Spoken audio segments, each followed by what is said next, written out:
خون آنکھوں سے بہاتا ہے، خون آنکھوں سے بہاتا ہے، یہ سر کس کا ہے؟ انشاءاللہ لا حول ولا قوة الا باللہ العلی العظیم۔ اعوذ باللہ من الشیطان اللعین الرجیم، بسم اللہ الرحمن الرحیم۔ رب اشرح لی صدری ویسر لی امری واحلل عقدۃ من لسانی یفقہوا قولی۔ الحمد للہ رب العالمین، والصلاة والسلام علی اشرف الانبیاء والمرسلین۔ اللہم صل علی محمد سیدنا ونبینا وشفیع ذنوبنا وطبیب قلوبنا ومولانا ابی القاسم محمد، اللہم صل علی محمد وعلى اہل بیتہ الطیبین الطاہرین المعصومین المنتخبین المنتجبین الغر المیامین، الذین قال اللہ فی شأنہم انما یرید اللہ لیذہب عنکم الرجس اہل البیت ویطہرکم تطہیرا۔ اللہم صل علی محمد وآل محمد۔ ورحمۃ اللہ علی محبیہم وموالیہم وشیعتہم اجمعین، ولعنۃ اللہ علی اعدائہم وظالمیہم وغاصبی حقوقہم ومنکری فضائلہم من یوم عداوتہم الی قیام یوم الدین۔ اما بعد فقد قال امیر المؤمنین علی بن ابی طالب علیہم السلام، وَلَقَدْ عَلِمَ الْمُسْتَحْفِظُونَ مِنْ أَصْحَابِ النَّبِيِّ مُحَمَّدٍ صلی اللہ علیہ وآلہ أنه ليس فيهم رجل له منقبة إلا وقد شركته فيها، ولي 70 منقبة لم يشركه أحد فيها منهم۔ بلندتر صلوات، اللهم صل على محمد وآل محمد۔ میرے محترم سامعین، عزاداران سید الشہداء، کریم کربلا کو پرسہ دینے آئے ہیں۔ میں پہلے دن کی مجلس میں عموماً یہ کہا کرتا ہوں کہ یہ شیعان حیدر کرار کو شرف حاصل ہے کہ وہ اپنے نئے سال کا آغاز حسین حسین کر کے کرتے ہیں۔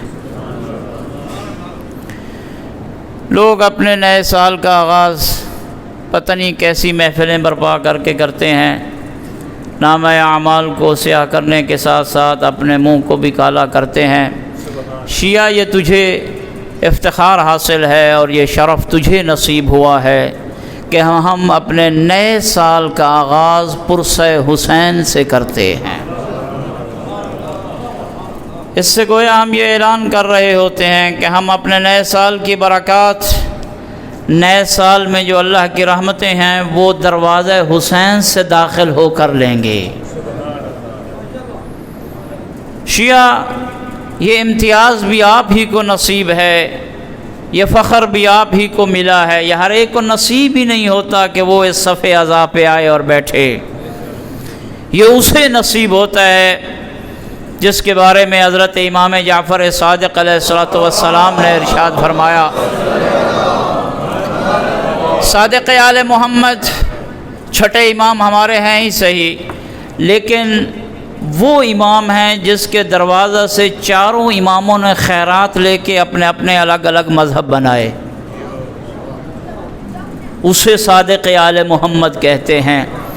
اور وہ ہیں صادق آل محمد جس کے پاس آنے والا اگر 2 سال بھی آیا ہے تو یہ کہہ کے خارج ہوا ہے کہ اگر یہی 2 سال نہ ہوتے میں ہلاک ہو جاتا۔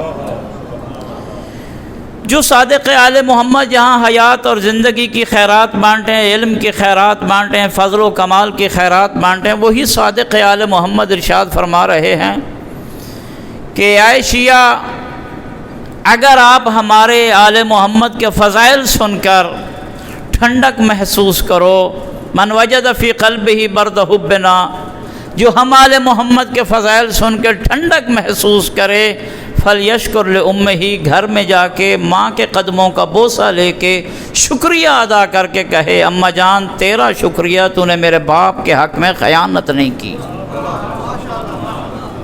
آپ نے میرے باپ کے حق میں خیانت، یہ جذباتی جملے نہیں کہتے ہم، یہ ہمارا عقیدہ ہے، یہ آل محمد کے بیان کیے ہوئے فرمودات اور پیغامات ہیں میرے دوستو۔ اس صفحے اعضاء پہ مقدروں والے آتے ہی ضرور ہیں، لیکن وہی آتا ہے جسے حلال والی ماں نے حلال کا دودھ پلایا ہوا ہو، وہی آتا ہے، یہ بات طے ہے، اس میں کوئی 2 رائے ہیں ہی نہیں۔ سوالی نے پوچھا، مولا اگر ماں زندہ نہ ہو تو پھر کیا کیا جائے؟ حضرت نے ارشاد فرمایا، مشکل کشا علی کا بیٹا مشکل کشا، سارے سوالات ساری مشکلات کو حل کرنے والا۔ صادق آل محمد نے فرمایا پھر قبرستان چلا جائے، ماں کے قبر پہ سورہ فاتحہ پڑھ کر ہاتھ رکھ کر شکریہ ادا کرے، اماں جان تیرا شکریہ، تو نے مجھے حلال کا دودھ پلایا۔ میرے دوستو عزیزوں اور بزرگوں، یہ مجالس میں آنا، محافل میں آنا، عزاداری برپا کرنا، یہ مقدر کے ساتھ ساتھ جیسے میں نے عرض کیا ہے انسان اپنے نسب کی شناخت بھی بیان کر رہا ہے۔ آنے والا آیا نا کہ پیغمبر اکرم تشریف فرما تھے، جناب سلمان بھی تشریف فرما تھے، علی مرتضیٰ بھی تشریف فرما تھے، وہ منظر کیسا ہوگا؟ درمیان میں مصطفیٰ ہیں، دائیں طرف علی مرتضیٰ ہیں، بائیں طرف وہ بیٹھے ہیں جسے فخر سے مصطفیٰ کہتا ہے السلمان منا اہل البیت، سلمان ہم اہل بیت میں سے۔ یہ تینوں ہستی تشریف فرما ہیں۔ ایک بچے کو اٹھا کر ایک شخص آیا ہے، آ کر کہتا ہے کہ مولا اس بچے کا باپ اس دنیا سے انتقال کر گیا ہے، لیکن ہمیں معلوم نہیں ہے یہ اسی کا بیٹا ہے یا کسی اور کا ہے، اب اس کی میراث کی تقسیمی کا وقت ہے، لہذا ہم میراث تقسیم کرنے میں پریشان ہیں۔ گھبرا تو نہیں گئے میری باتوں سے؟ یا علی جناب یوسف بحرانی، چونکہ ایک عظیم دینی درسگاہ میں مجھے پڑھنے کا شرف حاصل ہو رہا ہے اور طلباء کرام کا بھی یہاں وجود مجھے نظر آ رہا ہے، وہ بھی تشریف فرما ہے، تو ذمہ داری سے عرض کر رہا ہوں، جناب شیخ یوسف بحرانی نے اپنی کتاب الدرر النجفیہ، ایک کتاب ہے جو شیخ یوسف بحرانی نجف اشرف میں جب علم حاصل کر رہے تھے تو وہاں سے جب بحرین واپس گئے، بحرین کے عالم دین تھے، تو انہوں نے 4 جلدوں پہ ایک کتاب لکھی، جس کتاب کا نام انہوں نے لکھا الدرر النجفیہ، یعنی نجف کے قیام کے دوران جو دروازہ علی سے مجھے علم کے موتی ملے ہیں وہ انہی کتاب میں، اسی کتاب میں موجود ہے۔ وہاں حضرت نے یہ واقعہ لکھا، شخص آیا کہنے لگا باپ فوت ہو گیا، پتہ نہیں یہ اسی کا ہے تاکہ اس کی میراث اسے ملے یا کسی اور کا ہے، تو اس کا علاج کیا ہے، حل کیا ہے؟ حضرت سید الرسول سرکار دو عالم نے ارشاد فرمایا سلمان کو، سلمان آپ اٹھ جائیے۔ سلمان اٹھ گئے، پھر جو بچہ لے کر آیا تھا اسے کہا کہ علی کے سامنے سے گزارو، علی کے سامنے، میں نے کتاب کا حوالہ دے دیا، علمی درسگاہ ہے، کتابیں موجود ہیں، جا کے دیکھ لیجئے گا، علماء سے پوچھ لیجئے گا۔ فرمایا علی کے سامنے سے گزارو، مولا گزارنے کے لیے ہم حاضر ہیں۔ پھر کیا ہوگا؟ سرکار دو عالم وما ینطق عن الہوا نبی کا مصداق جو ہے وہ ارشاد فرماتے ہیں جب گزرتے ہوئے بچہ علی کی طرف منہ پھیر کے مسکرا جائے سمجھ لینا اپنے باپ کا بیٹا ہے، سمجھ لینا یہ اپنے باپ کا بیٹا ہے، اور اگر ایسا نہ کرے پھر سمجھ لینا ماں کا ہے باپ کا۔ میرے دوستو، انسان آج اس واقعہ یہ اس حدیث سے گھبرائے نہیں، پریشان ہو، تحقیقات سائنسی اس حد تک پہنچ چکی ہیں، ڈی این اے ٹیسٹ آج موجود ہے نا، اسی ڈی این اے ٹیسٹ کے ذریعے سے تو پتہ چل جاتا ہے کہ یہ کس کے خون سے یہ ہے۔ تو جو ڈی این اے ٹیسٹ آج کے سائنس ایجاد کریں اور اس مشینری کے ذریعے سے پتہ چل جائے تو اللہ کا پیدا کردہ ڈی این اے ٹیسٹ علی کی ولایت سے کیسے نہ پتہ چلے۔ درود بھیجے گا بلند آواز سے، اللہم صلی علی محمد وآلہ۔ عزیزو، دوستو، بزرگو، سامعین محترم، عزاداری سید الشہداء ایک عظیم جوہر ہے جو ہم تک پہنچا ہے۔ اس قیمتی جوہر کا احساس شاید ہمیں نہ ہو، لیکن اسے ہے جس نے اس قیمتی جوہر کو ہم تک پہنچانے کے لیے کیا کیا قربانیاں پیش کی ہیں۔ توکل کا زمانہ، عباسی کا زمانہ، متوکل عباسی اتنا ظالم اور جابر خلیفہ تھا، کہتے ہیں وہ بنی عباس کا یزید تھا جیسے بنی امیہ کا یزید گزرا۔ اس زمانے میں جن لوگوں نے زندگیاں گزاری اور اس کڑے ماحول میں بھی انہوں نے عزاداری کو برپا کیا، مجالس کو برپا کیا۔ جب کوئی کربلا جاتا تھا عباسی متوکل کہتا تھا زیارت پہ آئے لیکن اپنا دایاں بازو قربان کرے۔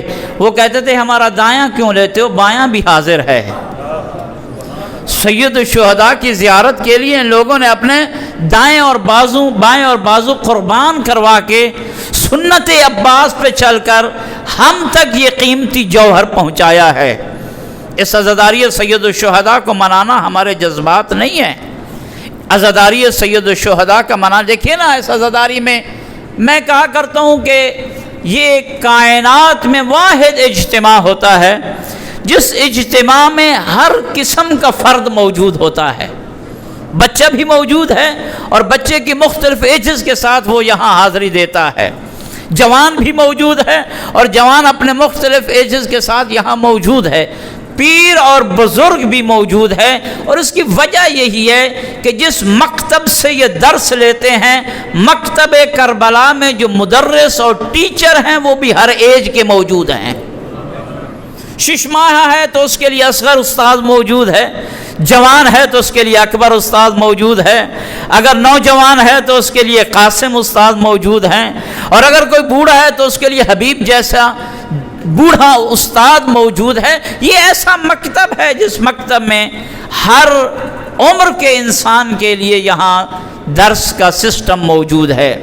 بس میرے دوستو، عزیز اور بزرگوں، عزاداری سید الشہداء اتنی عظیم چیز ہے جس سے ہم نئے سال کا آغاز کر کے یہ بتاتے ہیں اگر اس سال میں ہمیں زندگی ملے گی تو حسین سے ملے گی، زندگی اس نئے سال کی ملے گی تو حسین کر کے ہمیں ملے گی۔ ہر انسان جب نئے کام کا آغاز کرتا ہے نا، کوئی نہ کوئی ایک بہترین کام کا، ہم نئے سال کی طرف جا رہے ہیں تو ہمارا نئے سال کا آغاز حسین کر کے ہے۔ لیکن یہاں میں ایک میسج دوں گا میرے دوستو، عزیز اور بزرگوں، پھر انشاءاللہ میں اپنے موضوع کی طرف آؤں گا۔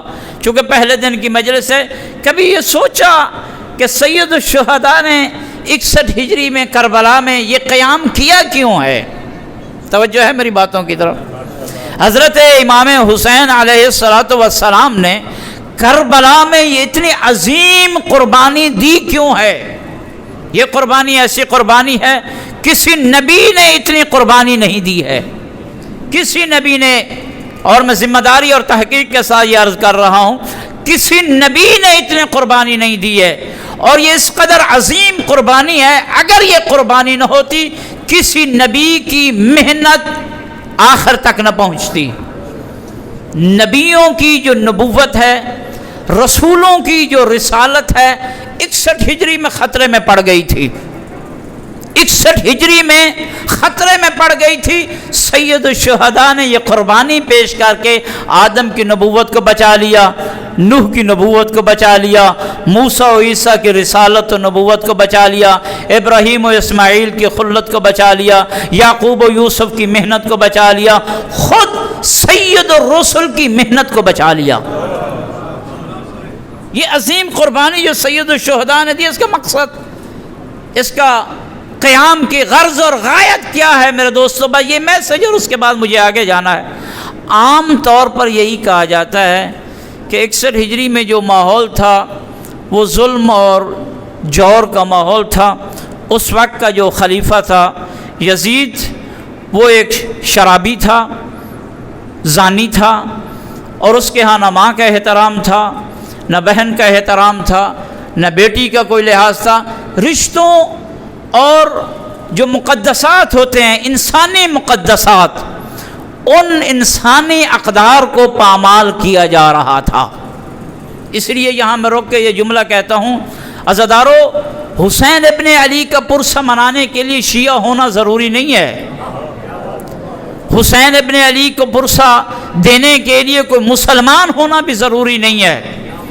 حسین ابن علی کو پرسہ دینے کے لیے بس ایک چیز کا ہونا ضروری ہے، وہ میں آپ کی اعلیٰ سماعتوں کے حوالے کرنا چاہوں گا۔ شیعہ ہونا ضروری نہیں ہے، شیعہ ہے یا سنی ہے، بریلوی ہے، دیوبندی ہے، چکڑالوی ہے، نقش بندی ہے، جو بھی ہے، یہ ضروری نہیں ہے۔ مکتب حسین ہی ایسا ہے جس کے دروازے سے یہ لکھا ہوا ہوتا ہے کہ جو بھی داخل ہو کم از کم اس کے اندر انسانیت ہو،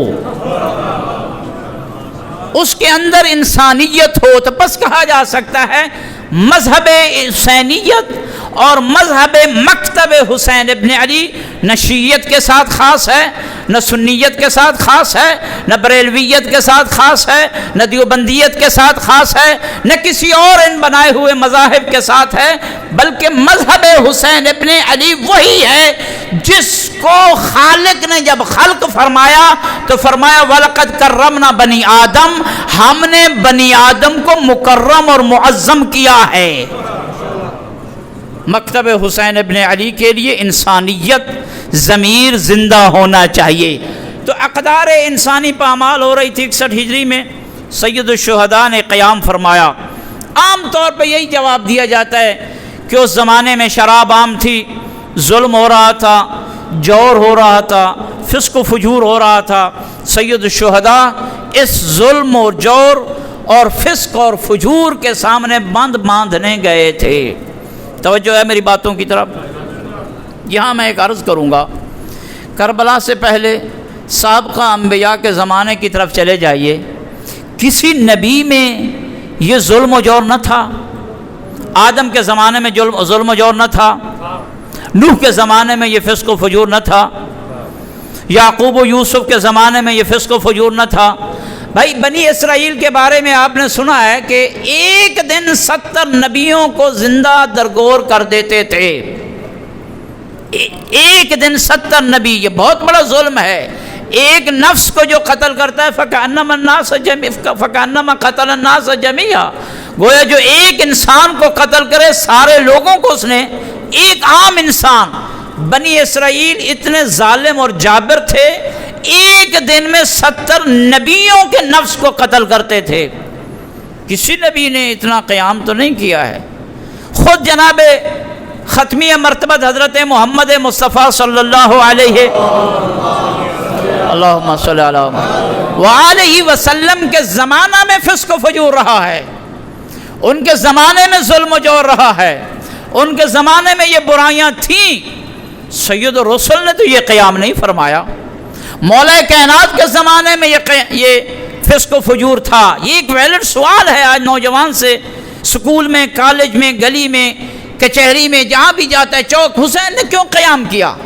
سید الشہداء کا پرسہ دیتے ہو کہ حسین نے قیام کیا، غرض کیا تھی، غایت کیا تھی، وجہ کیا تھی؟ سید الشہداء نے یہ قیام، اور اتنا عظیم قیام جس قیام کی بدولت نبیوں کی نبوت کی لاج رکھی گئی، یہ عام قیام نہیں ہے۔ اس قیام کی وجہ کیا تھی؟ عام طور پہ جو جواب ہمارا نوجوان دیتا ہے وہ یہی دیتا ہے کہ چونکہ اس زمانے میں یہ چیزیں یزید ان کو روا رکھے ہوئے تھا، یزید ان چیزوں کو رواج دینا چاہتا تھا، اور وہ ساتھ یہ بھی کہتا تھا لا خبر جاء ولا وحی نزل، نہ اللہ کی طرف سے کوئی وحی آئی ہے نہ قرآن اترا ہے۔ تو سید الشہداء اس کفریہ جملے اور اس ظلم اور جور کے سامنے باندھنے گئے تھے۔ لیکن میرے دوستو، میرا سوال اپنی جگہ قائم ہے، یہ ظلم و جور سارے نبیوں کے زمانے میں تھا، کسی نبی نے یہ قیام نہیں کیا۔ پھر اس کے بعد میں آگے ایک اور بھی سوال کو اضافہ کر کے ایک جز بیان کرتا ہوں، کیا سید الشہداء کی قربانی دینے کے بعد یہ ظلم و جور ختم ہو گیا؟ توجہ ہے؟ یہ توجہ نہیں ہے۔ ایک دینی درسگاہ میں ہم بیٹھے ہیں، اس لیے میں چاہوں گا ذرا تھوڑی سی ہم غور و فکر والی گفتگو بھی کریں کہ یہ جو آج تک ہم یہ زمانہ اتنا گزر گیا اور حسین کر رہے ہیں، قیام سید الشہداء میں بقائے انسانیت اور بقائے اسلام کو ہم مضمر کہہ رہے ہیں، اس قیام سید الشہداء کا راز کیا ہے؟ اس کا پس منظر کیا ہے؟ سید الشہداء نے یہ عظیم قیام فرمایا کیوں ہے؟ تو سوال اپنی جگہ قائم، کیا سید الشہداء نے قربانی کے بعد، ان کی قربانی کے بعد یہ ظلم و جور نہیں ہے، فسق و فجور نہیں ہے، شراب خوری نہیں ہے، جوا بازی نہیں ہے، زناکاری نعوذ باللہ نہیں ہے، ماں اور بیٹی اور یہ جو محرم کے ساتھ جو ناجائز تعلقات ہیں اس وقت نہیں ہے؟ سب آپ جانتے ہیں اور ہیں، اور بلکہ ہمارے مذہب میں تو یہ بھی ہے کہ امام زمانہ جب تشریف لائیں گے، درود بھیجے گا بلند آواز سے،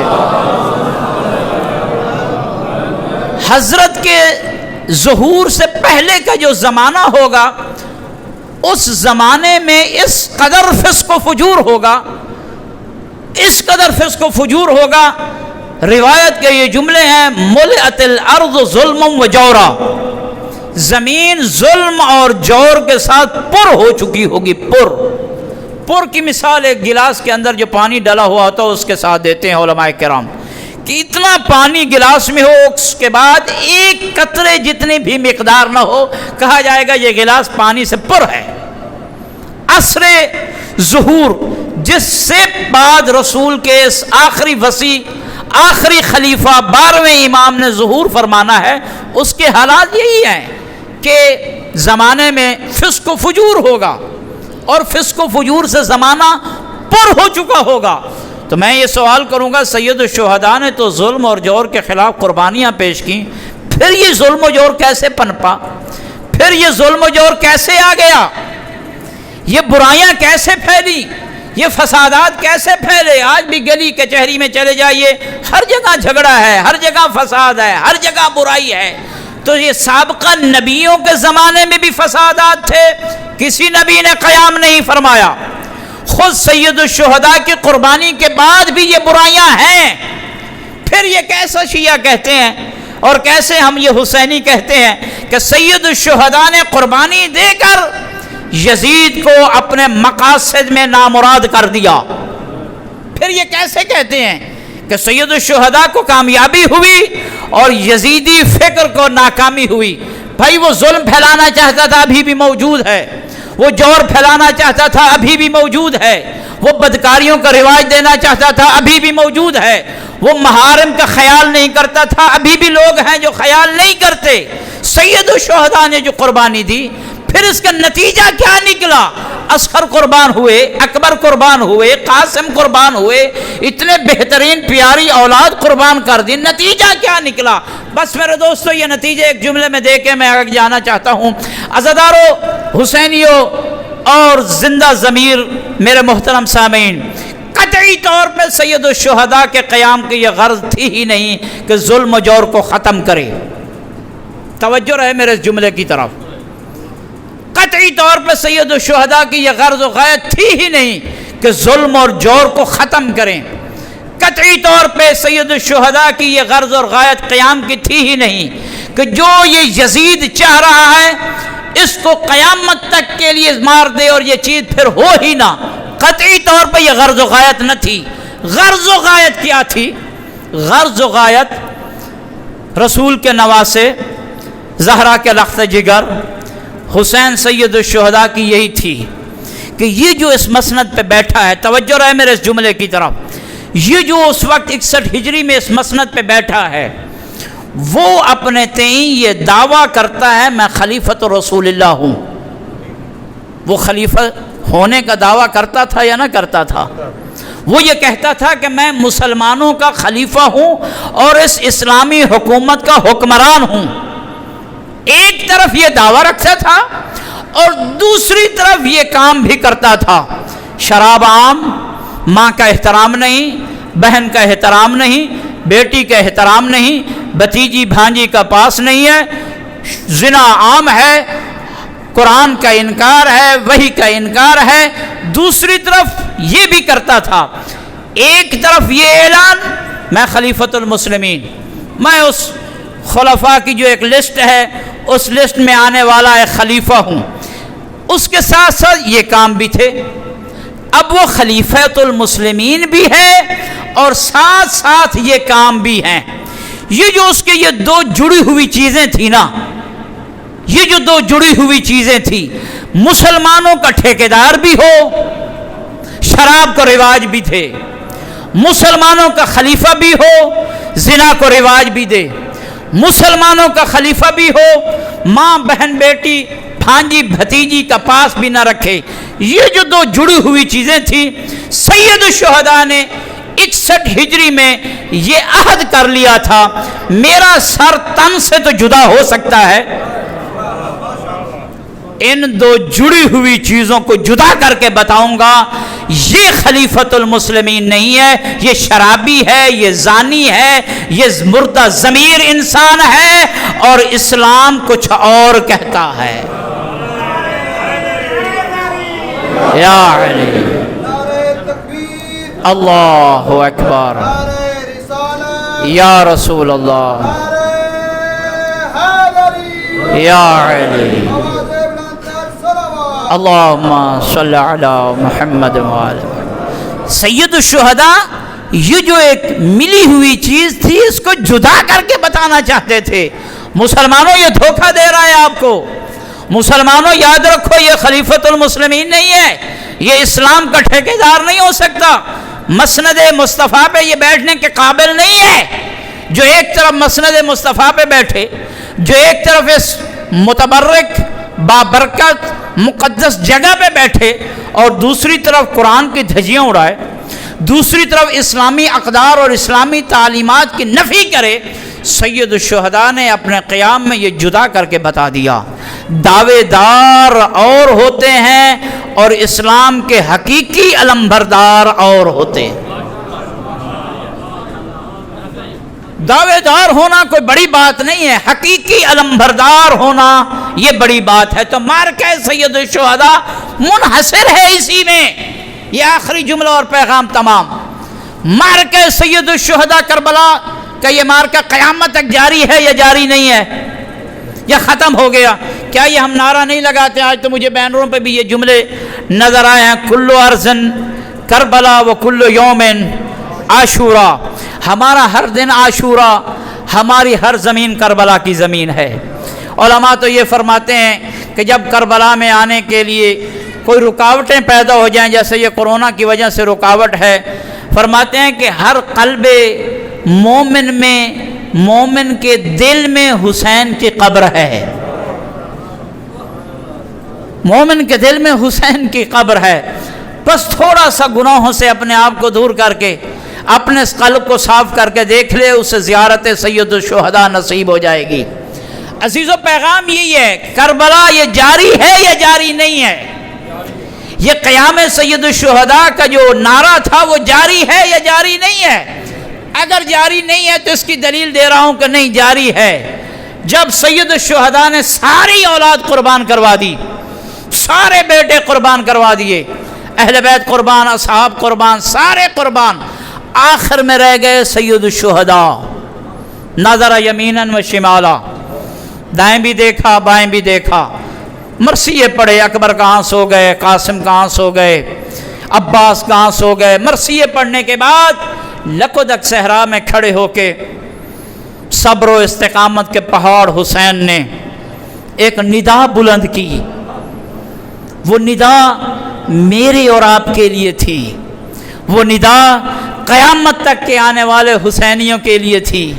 وہ ندا 1442 ہجری میں جو لوگ سید الشہداء کو پرسہ دینے اکٹھے ہوئے ہیں، یہ ان کے لیے ندا تھی. یہ ندا قیامت تک کے لیے. کیا ندا بلند کی حضرت نے؟ سید الشہداء نے فرمایا حل من ناصر ینصرنا، کوئی ہے جو میں حسین کی مدد کو آئے؟ کس کے لیے پکار رہے تھے؟ بچے سارے قربان ہو گئے. کن کو بچانے کے لیے یہ مدد کے لیے آپ یہ ندا بلند فرما رہے تھے؟ حل من ناصر ینصرنا. میرے دوستو عزیز اور بزرگوں، وہ اپنے پیغام کی حفاظت کے لیے مدد کو پکار رہے تھے. کون ہے جو میں حسین کے پیغام کو آگے تک پہنچائے؟ اس نے میرے پیغام کو پہنچایا تو اس نے گویا میں حسین کی مدد کی.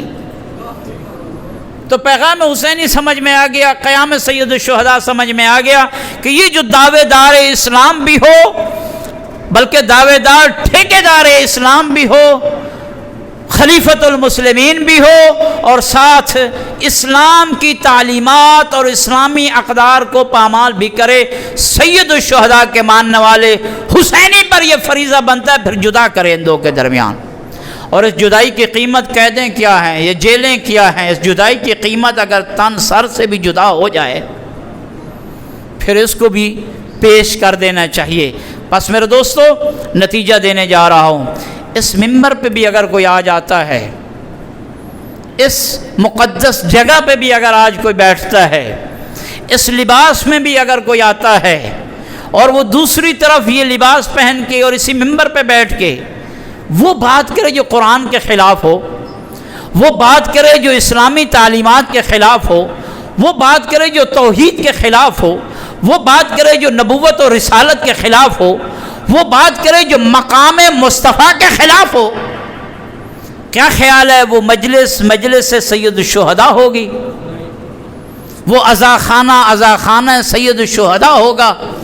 وہ ہمارا بیٹھنا اور یہاں پہ ماتمداری کرنا وہ اس عزاداری سید الشہداء کے تسلسل کو آگے لے کے جانے والا ہے، یہ اس قیام کی غرض اور غایت کے خلاف ہے. یہ بس میرے دوستو میں نے میسج دے دیا.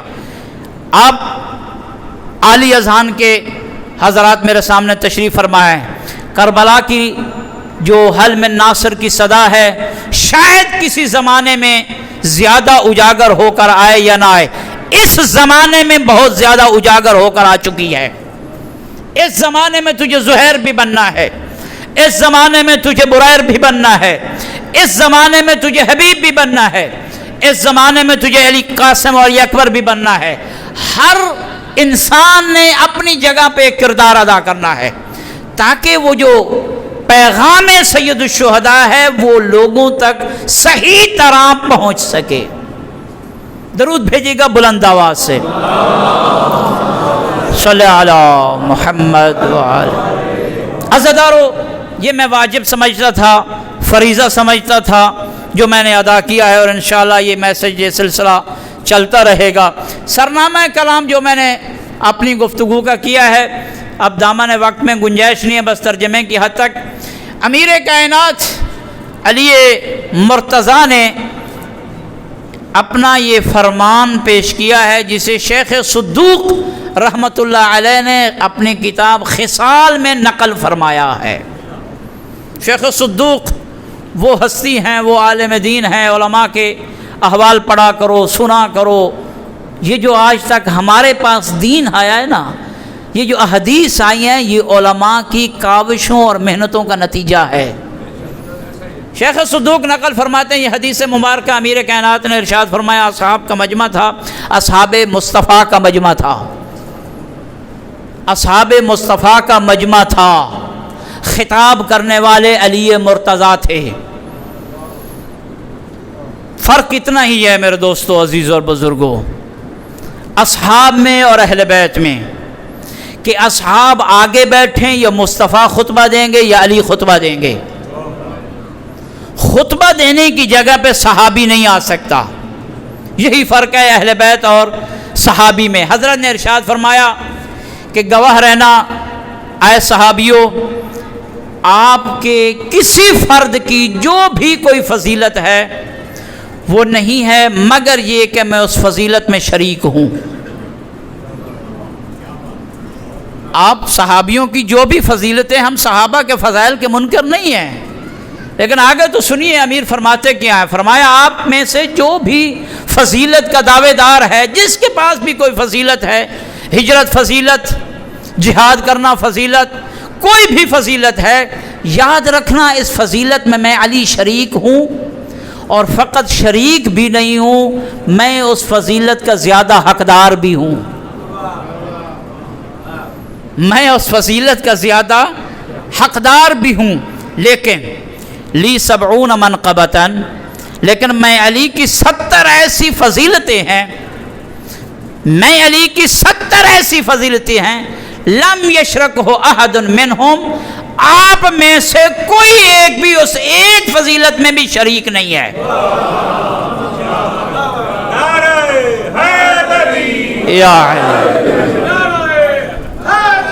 یا آپ میں سے کوئی بھی ان 70 فضیلتوں میں سے ایک فضیلت میں بھی شریک نہیں ہے۔ بس توجہ رہنا، اور اسی شریک کے جملے پہ تھوڑا سا رکنا ہے۔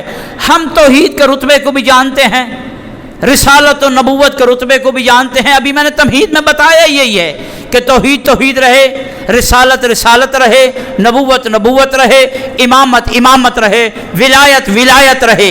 یہ ہمیں کوئی نہ سمجھائے کہ مقام توحید کیا ہے۔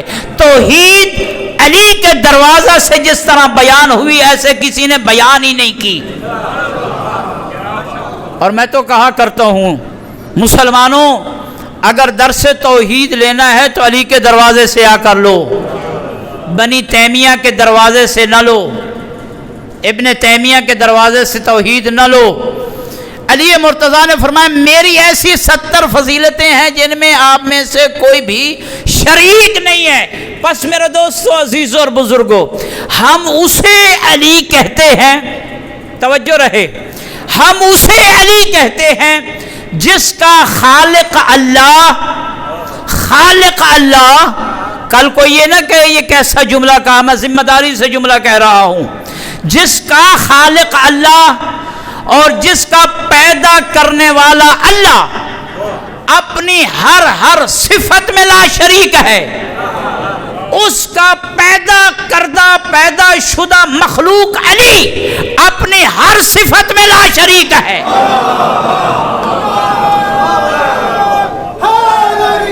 یا علی یا علی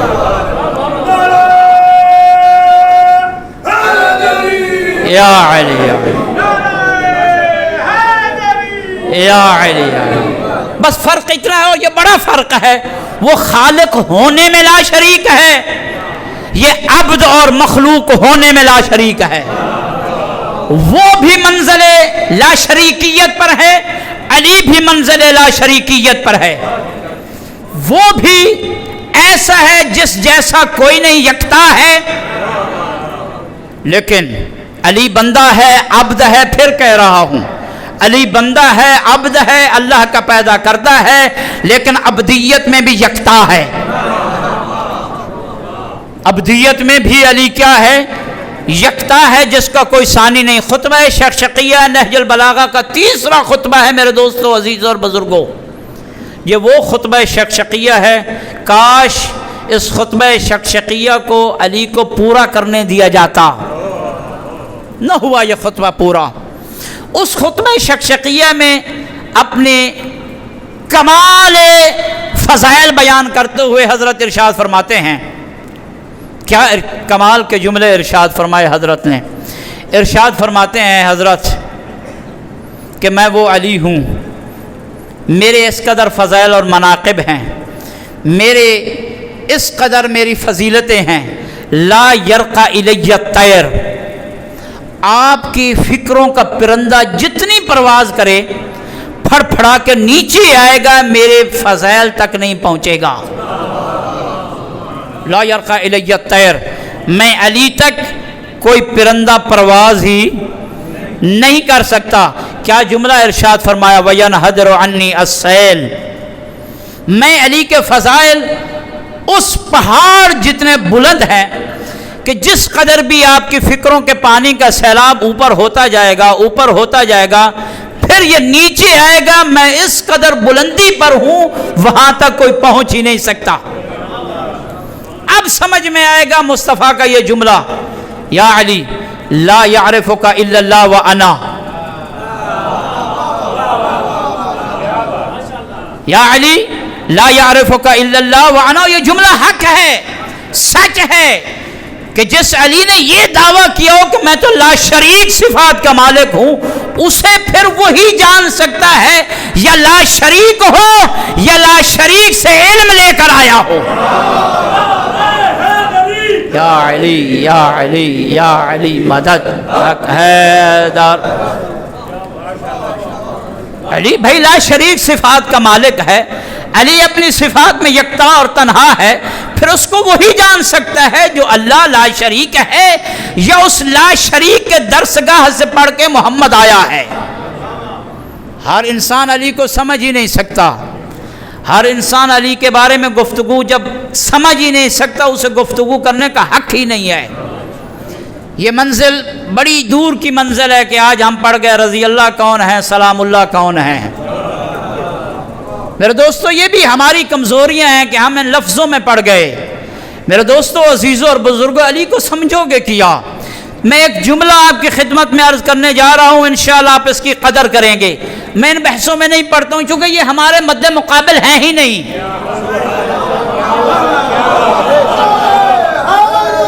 یا علی، انہیں کیا پتہ مقام علی کیا ہے، انہیں کیا پتہ مقام اہل بیت کیا ہے؟ بھائی علی اور ہے، ولایت علی کا اعلان اور ہے۔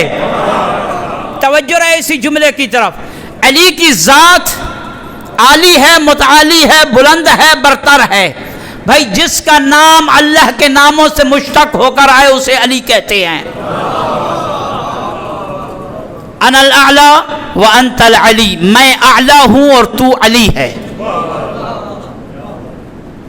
علی اور ہے، مقام اعلان ولایت علی رضی اللہ سلام اللہ کے بارے میں جملہ دے کے جا رہا ہوں۔ میرے دوستو عزیز اور بزرگوں، ذات علی اور ہے، اعلان ولایت علی اور ہے، بڑا فرق ہے، بڑا فرق ہے۔ ذات علی اور علی کی ولایت کا اناؤنسمنٹ، اعلان، سپیکر سے اعلان کرنا، بڑا فرق ہے یار، بڑا فرق ہے۔ ذات علی جسے اللہ اور مصطفیٰ جانے، اعلان ولایت علی۔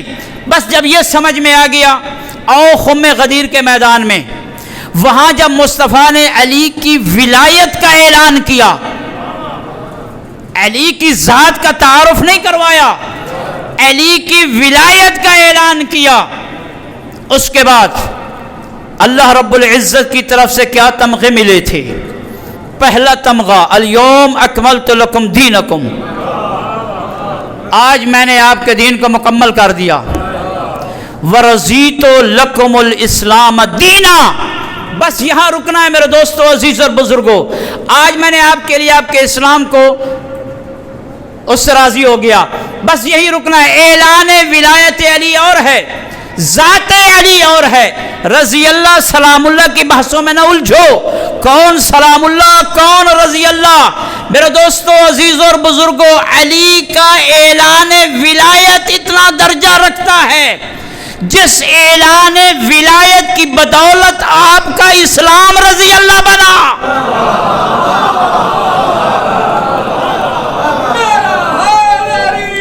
یا علی، زندہ رہیے، سلامت رہیے بھائی۔ رضیت لکم یا علی، رضیت لکم الاسلام مدینہ کا معنی کیا ہے؟ کسی مترجم کے ترجمے کو اٹھا کر دیکھ لیجئے، اللہ نے پہلا تمغہ دیا کہ میں نے آج آپ کے اسلام کو مکمل کر لیا۔ اتممت علیکم نعمتی، تیسرا تمغہ میں نے اپنی نعمتوں کو تمام کر دیا۔ درمیان میں کیا ہے؟ ورضیت لکم الاسلام دینہ، لکم آپ کا جو اسلام ہے نا، آج میں اللہ اس پہ راضی ہو گیا۔ نماز کو حکم آیا، اللہ راضی نہ تھا۔ روزہ کو حکم آیا رضی اللہ نہ بنا.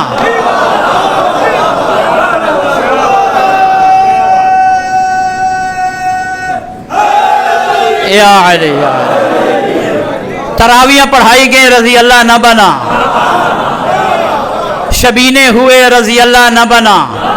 میرے دوستوں میں آج بھی یہ کہنے میں حق بجانم نمازیں پڑھ لو رضی اللہ نہیں بنے گا. حجیں کر لو آج 2000 میں بھی رضی اللہ نہیں بنے گا. روزے رکھ لو اگر توفیق ہوتی ہے رضی اللہ نہیں بنے گا. تراویاں پڑھ لو تب بھی آپ کا اسلام رضی اللہ نہیں بنے گا. تب رضی اللہ آپ کا اسلام بنے گا جب علی کی ولایت کا اقرار ہوگا.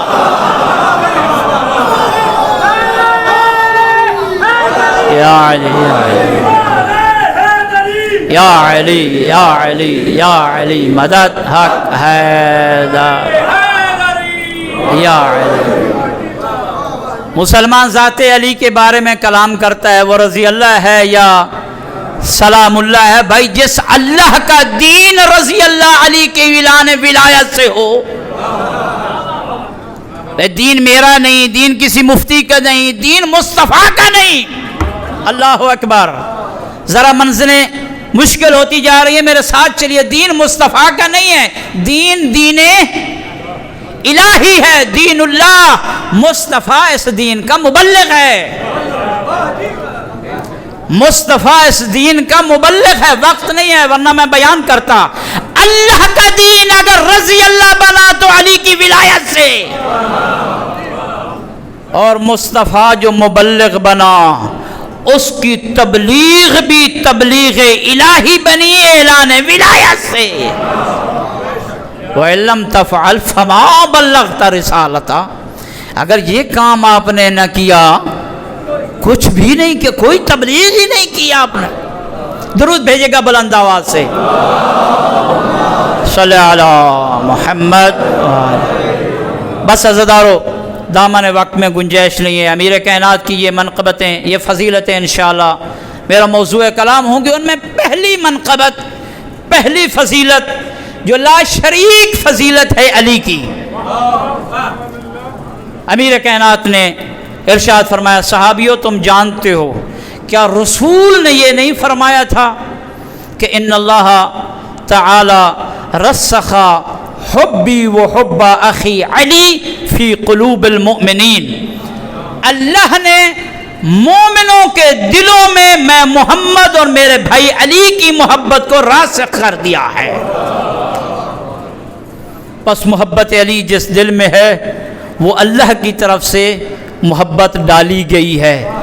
پہلی منقبت حضرت نے فرمایا میرے بھائی مصطفیٰ اور آپ کے نبی نے یہ کہا نہیں تھا کہ میں محمد کی محبت اور علی کی محبت اللہ نے مومنوں کے دلوں میں راسخ کر دی ہے. پھر حضرت نے ارشاد فرمایا اور یہ بھی میرے بھائی مصطفیٰ نے کہا تھا کہ اللہ تعالیٰ نے رسخ بغضی و بغض علی فی قلوب المنافقین. اللہ نے میں محمد اور علی کی عداوت اور دشمنی منافقین کے دلوں میں رکھ دی ہے. پس میرے دوستو عزیز اور بزرگوں, یہ محبت اہل بیت اطہار, یہ ولایت علی ابن ابی طالب, اسی ولایت علی ابن ابی طالب کے پرچار کے لیے کربلا سجی, اسی دین کو محفوظ کرنے کے لیے کربلا برپا ہوئی. عاشق مدینہ سید الشہداء 28 رجب کو مدینہ چھوڑ کے جا رہے ہیں. اجرکم اللہ, اللہ آپ کے پرسہ کو قبول فرمائے. جتنا ہو سکے رو لو, چونکہ میں نے روایت میں پڑھا ہے کہ کربلا کہ حسین کو رونے کے لیے صرف آپ حضرات نہیں ہوتے ہیں, ملائکہ بھی آتے ہیں, جنات بھی آتے ہیں. ملائکہ جب واپس جاتے ہیں نا تو آسمان پہ بسنے والی مخلوق یہ کہتی ہے آپ کہاں سے آ رہے ہو, آپ سے خوشبو آ رہی ہے, آپ سے خوشبو آ رہی ہے, اتنا عطر کہاں سے لگا کر آئے ہو. وہ کہتے ہیں ہم مجلس حسین سے ہو کر آ رہے ہیں. اور جو سید الشہداء کو رو رہے تھے نا، ان کے آنسو ہمارے جسموں پہ لگے ہیں۔ عزادارو، بڑا مقام ہے عزادار سید الشہداء کا۔ 28 رجب کو سید الشہداء نے مدینہ چھوڑا۔ میں کیا کرتا ہوں، حسین نے مدینہ چھوڑا نہیں، چھڑوایا گیا۔ اجرکم اللہ، حسین سے مدینہ چھڑوایا گیا۔ مدینہ کی گلیوں میں مصطفیٰ کی زلفوں کے ساتھ کھیل کے پروان چڑھنے والا حسین، اللہ جانے کتنا عاشق تھا مدینہ کے ساتھ۔ حاجی صاحبان بیٹھے ہوں گے، میں بھی حج پہ گیا ہوں، 7 یا 8 دن ہم مدینہ میں رہتے ہیں۔ اس کے بعد جب مکہ کی طرف جاتے ہیں نا، جب ہمیں گاڑیوں میں بٹھایا جاتا ہے، شیشے ہٹا کے مڑ مڑ کے کبھی گنبد رسول کو دیکھتے ہیں، حسرت سے دیکھتے ہیں اور کہتے ہیں یا رسول اللہ پھر آنا نصیب ہو۔ پھر اس کے بعد جنت البقیع میں اجڑی قبر زہرا کو دیکھتا ہے۔ حاجی 8 دن رہنے کے بعد اتنا مدینے سے مانوس ہو جاتا ہے۔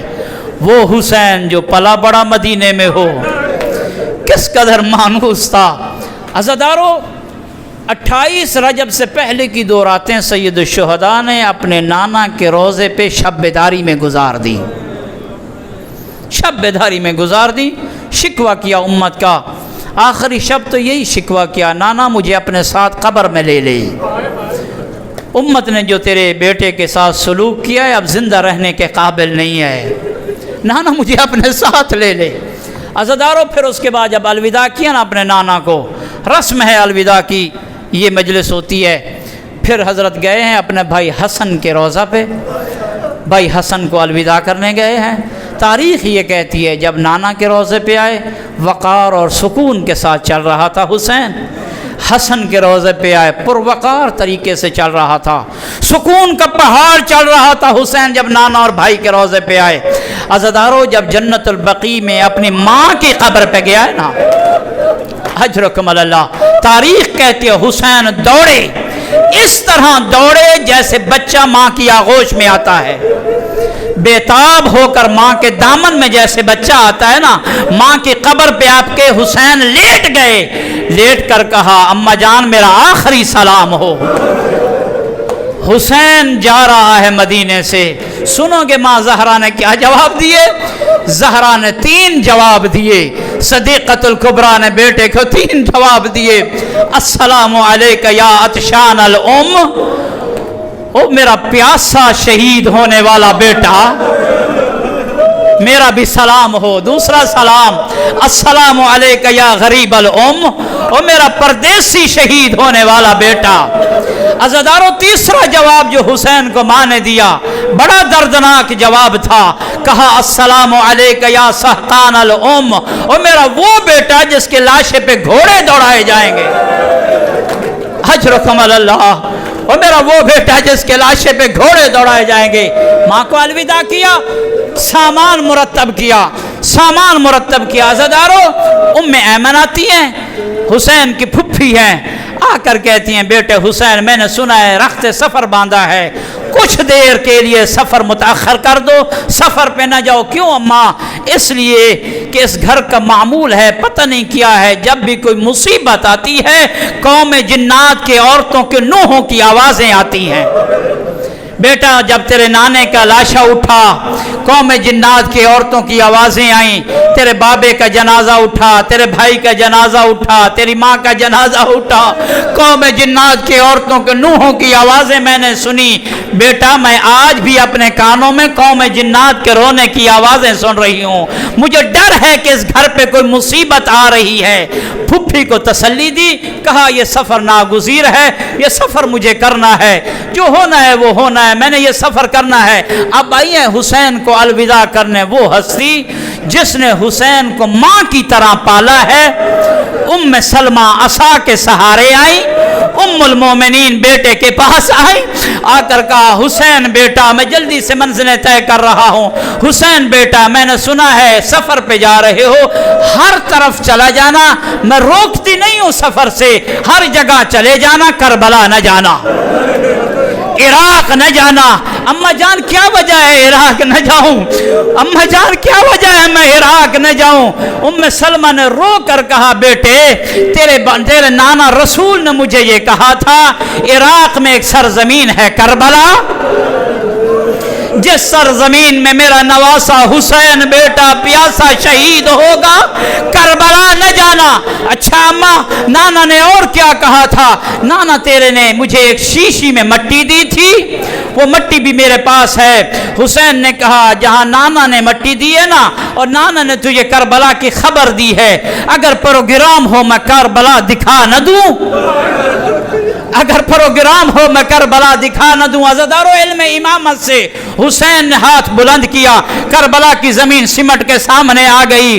حسین نے کہا ام سلمہ یہ دیکھ رہے ہو جگہ یہاں میرے اکبر کو برچھی لگے گی؟ ام سلمہ یہ دیکھ رہی ہو جگہ یہاں میرا قاسم کا لاشا گرے گا؟ یہ دیکھ رہی ہو یہاں میرے اصغر کو 3 شعبہ تیر لگے گا؟ ام سلمہ نانی اماں یہ دیکھ رہی ہو کربلا فرات کی یہ کنارہ ہے، یہاں میرے عباس کے بازو قلم ہوں گے۔